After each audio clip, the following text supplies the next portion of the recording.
নবী ছিলেন, উনি লাঠি মাটিতে রেখে দিলে ওটা মুহূর্তে সাপ হয়ে যেত। তো মাটিতে তিনি লাঠি রাখলেন, এটা মুহূর্তে সাপ হয়ে গেল, যে এই যে আমি নবী। মানে না, বললেন আরো কিছু দেখা। তো মুসা আলাইহিস সালাম বগলের এখান থেকে হাত উঁচু করলে নূরের ঝলকানি হাতের মধ্যে দেখা দিত, মানে নূরের ঝলকানি দেখালেন, এরপরও মানে না।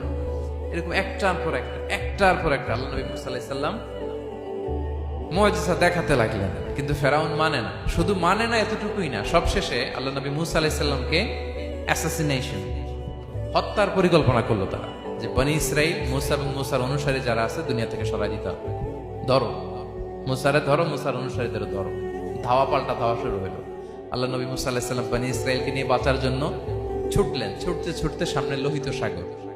দেখেন, একে তো আল্লাহর বিধান মানে নাই, এরপরে একটার পর একটা মুআজিজা আসলো, সেটাও মানে নাই, এখন নবীরে হত্যার জন্য ছুটছে।